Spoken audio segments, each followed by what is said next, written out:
Dari awal saya nggak nyangka Tuhan tuh ingetin sesuatu yang sampai hari ini saya ingat. Padahal kejadiannya itu sekitar 30 tahun yang lalu.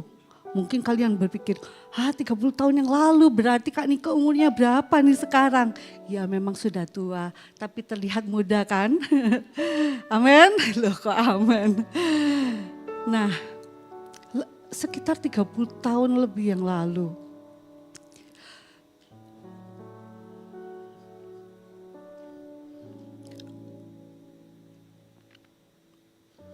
Waktu itu di kamar kos saya.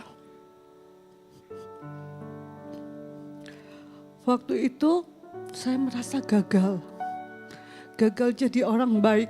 Sekalipun saya ke gereja, saya pelayanan. Tapi saya merasa gagal saat teduh amburadul. Saya merasa kering padahal saya fasilitator waktu itu. Baca firman bukan hanya bolong-bolong. Sampai satu titik tuh benar-benar males, gak kepingin. Karena banyak tuduhan, banyak rasa bersalah. Seperti itu.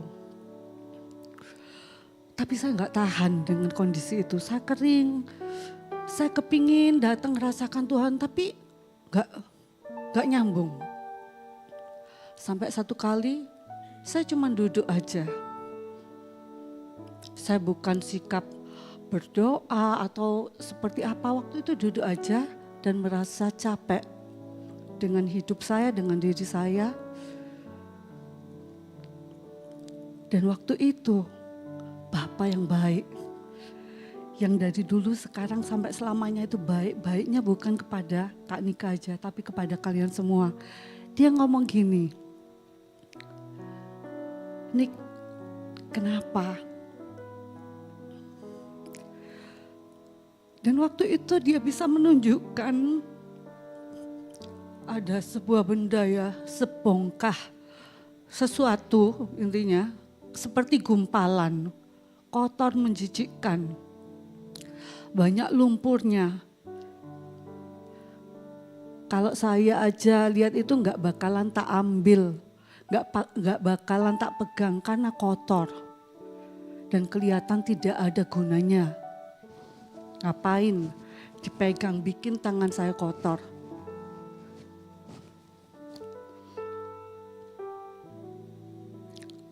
Terus Tuhan bilang, kamu itu kayak ini loh, yang aku pegang, yang ada di tanganku.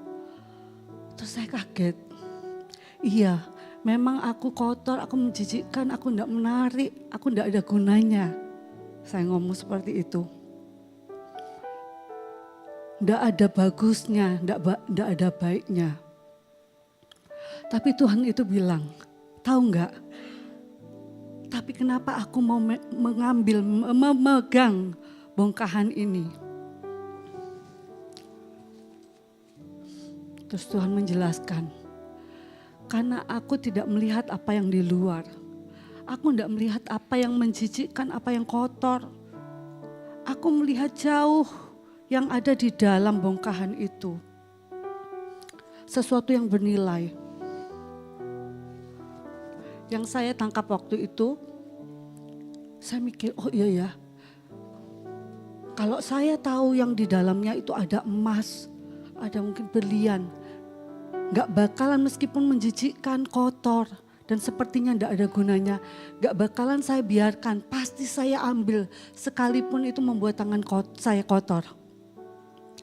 Terus Tuhan bilang, sama, itu seperti kamu. Memang kamu belepotan, sepertinya waduh gak karu-karuan, hancur, gagal, menjijikkan, kotor, gak berguna, gak menarik, gak ada baiknya, gak ada bagusnya. Tapi aku mau genggam kamu di tanganku, karena aku tahu apa yang di dalam sangat bernilai. Tahukah kita itu seharga Yesus, itu yang membuat kita bernilai. Itu yang membuat kita berharga. Saya sebenarnya udah lupa. Cuman saya memang beberapa kali cerita sama teman-teman, beberapa teman yang ada di DLC. Tapi saya nggak nyiapin sebenarnya untuk cerita hal ini. Tapi dari awal ibadah mulai, Tuhan itu ngingetin itu. Saya sampai nangis, saya benar-benar merasakan betapa Tuhan itu sayang, betapa kasihnya Tuhan itu besar seperti lagu tadi. Lebih luas dari samudra, gak bisa nyampe pikiran kita. Gimana kok Tuhan sayang sama aku? Padahal aku seperti ini, tapi itulah kasih Bapa loh untuk setiap kita. Mungkin tadi engkau ketika PW gak nyambung, mungkin guyon-guyon bahkan ganggu temannya. Tapi tahu gak, Tuhan tetap sayang sama kamu. Bukan karena Tuhan setuju dengan perbuatanmu, tapi karena Tuhan mau dengan sayangnya, dengan kasihnya yang gak bisa dirubah oleh apapun. Itu dia mau menarik setiap kita untuk datang mendekat. Sehingga kita bisa merasakan kasihnya. Dan kita menjadi seperti yang dia mau loh.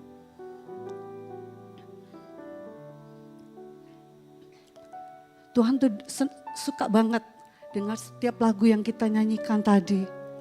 Baik semua yang di depan, kalian yang duduk di karpet, ataupun bahkan yang di belakang, yang mungkin susah untuk fokus karena kalian harus fokus dengan apa yang kalian kerjakan. Tuhan ingin melawat kita sore ini. Just open your heart. Itu aja simple. Gak susah. Loh Kak, tapi aku ini sering kali, aku mencoba sungguh-sungguh. Tapi gak bisa kerasa apa-apa. Pertanyaannya, sebenarnya Tuhan itu susah gak sih ditemui? Susah gak dicari? Yang bilang susah, bisa angkat tangan. Yang bilang gak susah dicari, gak susah ditemui, angkat tangan.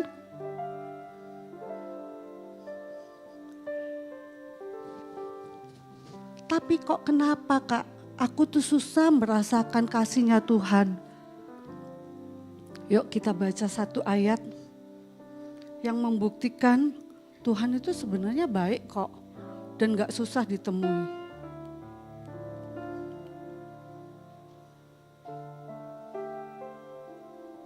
Bisa tolong dibantu ini kok ya.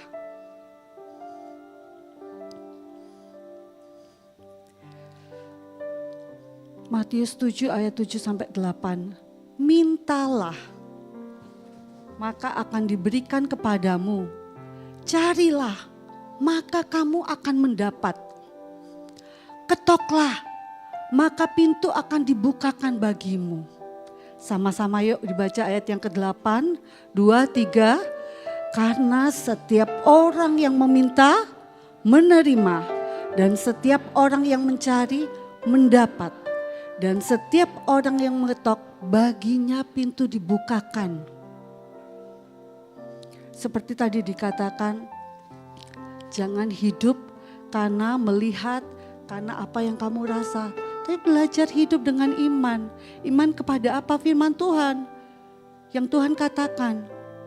Pegang aja, oh kalau aku minta.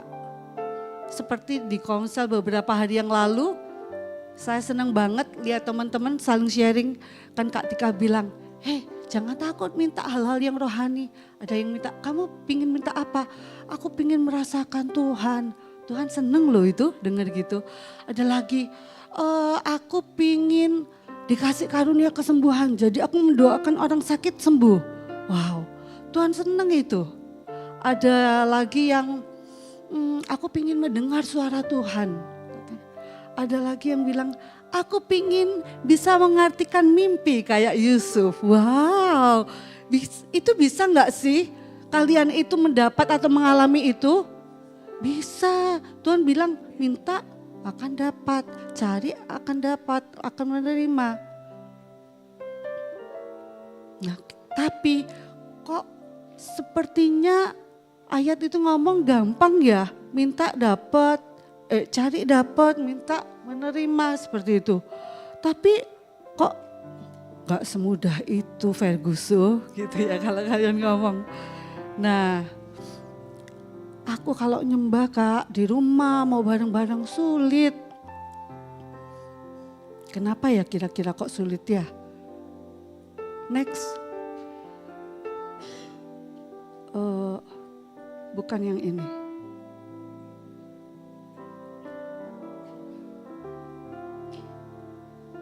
Nah, sebelumnya saya mau lanjut ayat ini dulu ya. Adakah seorang daripadamu yang memberi batu kepada anaknya jika ia minta roti? Atau memberi ular jika ia meminta ikan? Jadi jika kamu yang jahat tahu memberi pemberian yang baik kepada anak-anakmu, apalagi Bapamu yang di surga, ia akan memberikan yang baik kepada mereka yang meminta kepadanya. Jadi intinya Tuhan gak pelit, gak ruwet. Minta kalian akan ditolong untuk mendapat. Tuhan aku ingin merasakan Engkau. Apalagi itu, aduh pasti dikasih. Tuhan aku ingin dengar suaramu. Tuhan pasti tolong. Ya, Tuhan bahkan senang kita punya kerinduan seperti itu. Nah, tapi kenapa ya kok sepertinya susah untuk nyambung, untuk dapat. Nah, kita mau baca ayat ini ya, Mazmur 24 ayat 3 sampai 4. Siapakah yang boleh naik ke atas gunung Tuhan? Siapakah yang boleh berdiri di tempatnya yang kudus? Orang yang bersih tangannya dan murni hatinya, yang tidak menyerahkan dirinya kepada penipuan dan yang tidak bersumpah palsu. Dari ayat ini saya dapat seperti ini. Oh ternyata kalau datang ke Tuhan itu gak bisa sembarangan. Gak bisa pokoknya datang. Tuhan gini-gini, maunya dapat ngalamin sesuatu, merasakan sesuatu. Sembarangan tapi nggak lihat. Loh Tuhan bilang siapa yang boleh naik, yang boleh berdiri di tempatnya yang kudus. Atau dengan kata lain yang bisa ketemu Tuhan itu orang yang bersih tangannya, murni hatinya. Yang tidak menyerahkan dirinya kepada penipuan dan yang tidak bersumpah palsu. Bersih tangannya berbicara apa perbuatannya, menjaga diri untuk melakukan apa yang Tuhan mau. Murni hatinya, yang hatinya diserahkan kepada Tuhan. Bukan berarti sempurna, gak pernah berbuat salah, enggak. Tapi ingat yuk, Tuhan itu sudah sediakan, sudah kerjakan, sudah lakukan, sudah berikan karya salib yang luar biasa. Yang mampu menyucikan, menguduskan kita dengan kuasa darahnya. Amin. Sebab itu kalau datang kepada Tuhan jangan sembarangan, siapin hati. Kalau kalian sudah ada salah, dosa, minta ampun, minta disucikan. Kemudian datang dengan hatimu, dengan imanmu, dengan percaya. Kalau aku cari Tuhan, aku pasti ketemu Tuhan. Lah kalau gak percaya, gimana bisa merasakan sesuatu dari Tuhan? Gimana bisa mendapatkan sesuatu dari Tuhan? Karena dengan iman, maka iman itu adalah bukti dari yang kita harapkan. Amin. Jadi yuk sama-sama mulai hari ini datang kepada Tuhan dengan hati, dengan mempersiapkan diri dan minta Tuhan menyucikan, menguduskan dan tolak setiap tuduhan iblis. Iblis itu seringkali ngomong, kamu gak layak, gak kira Tuhan mau deket kamu. Itu bohong, Tuhan sayang. Tuhan mau menolong kita dan dengan kasihnya Ingat sekali lagi, bukan karena Tuhan itu suka, setuju dengan dosa kita, tapi enggak. Justru dengan kasihnya tuh Tuhan akan membuat kita, menolong kita untuk menjadi seperti Dia. Ada kekuatan, ada kuasa yang menolong kita untuk melakukan apa yang Dia mau.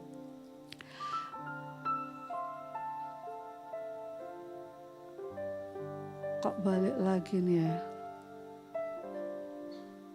Oke. Selanjutnya saya bacain ya, dialah yang akan menerima berkat dari Tuhan dan keadilan dari Allah yang menyelamatkan dia. Itulah angkatan orang-orang yang menanyakan dia, yang mencari wajah-Mu ya Allah Yakub. Selah.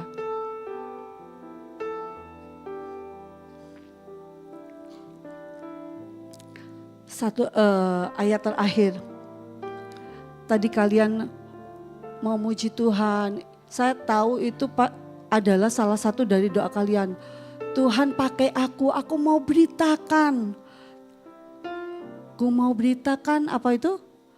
Sampai seluruh dunia tahu. Tapi seringkali, loh tapi kok susah ya?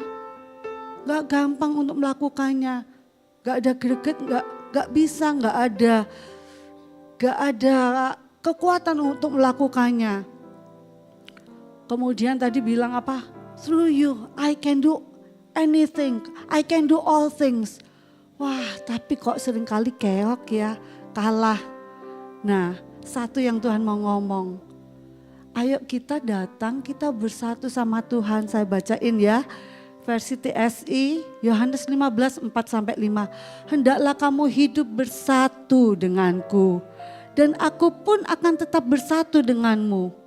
Sama seperti cabang tidak bisa berbuah kalau hidup terpisah dari pohonnya, begitu juga dengan kamu.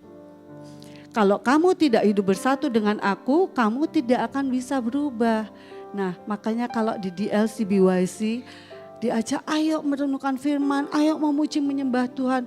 Itu bukan sekedar aturan, rutinitas, kewajiban, bukan. Tapi ini loh, kalau kalian ingin melihat kebaikan Tuhan, kalau kalian ingin melihat hidupmu baik, kalau kamu pingin happy karena hidupmu berguna, jadi berkat dipakai Tuhan, luar biasa. Kuncinya ini, kita mesti apa? Mesti apa? Mesti apa? Halo? Bersatu, ya jangan malu-malu. Bersatu dengan Tuhan. Jadi gak heran kalau kakaknya ayo menjangkau temenmu, ayo punya VIP list. Loh kok angel ya, kok susah ya. Tapi percayalah, kalau kita semuanya datang mendekat, kita terus mengarahkan hati kepada Tuhan. Kita mau bersatu dengan Tuhan. Gak usah disuruh-suruh, itu pasti. Ada kekuatan yang menggerakkan kita. Karena kita apa? Kita ngalamin Tuhan, kita ngalamin kasih-Nya yang besar. Kita pasti punya kerinduan untuk membawa banyak orang juga mengalami hal itu. Kita pasti gak akan menyimpannya buat diri kita sendiri.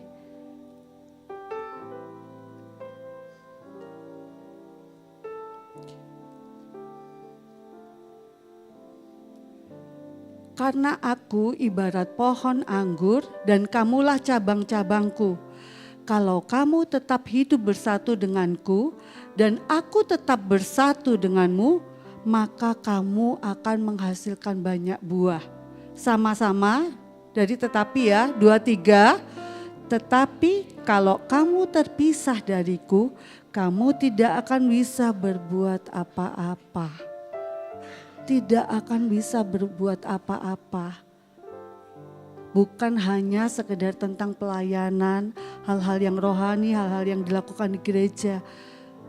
Termasuk hal-hal yang di luar gereja. Kalau kalian punya kesulitan di sekolah, di tempat kerja, dalam kehidupan kalian. Ingat, kalau kamu mau melihat hari-hari baik, datang bawa hidupmu untuk bersatu kepada Tuhan.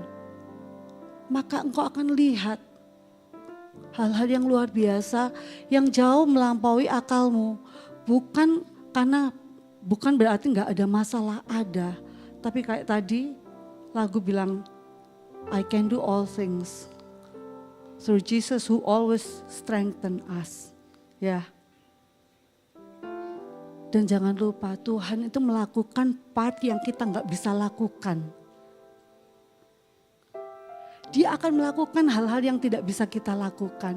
Sebab itu hari ini aku mau ngajak kalian ayo masuk lebih dalam lagi. Seperti yang Kak Tika sharing minggu lalu. Kamu mau minta apa sama Tuhan? Mau minta hal-hal yang enggak rohani, sepertinya bukan hal-hal yang tentang yang di gereja. Misalnya, oh Tuhan tolong studiku apa? Boleh. Tuhan suka loh kalau kita datang dekat terus minta, enggak apa-apa. Kalau kamu minta Tuhan pakai aku pengen gini-gini, Tuhan suka. Hari ini datang aja. Kalau kalian, Tuhan aku enggak kepingin minta apa-apa. Aku cuma pengen bersyukur, aku pengen merasakan kasih-Mu, datang aja. Yuk kita alami Tuhan. Ingat tadi orang yang cari pasti dapat.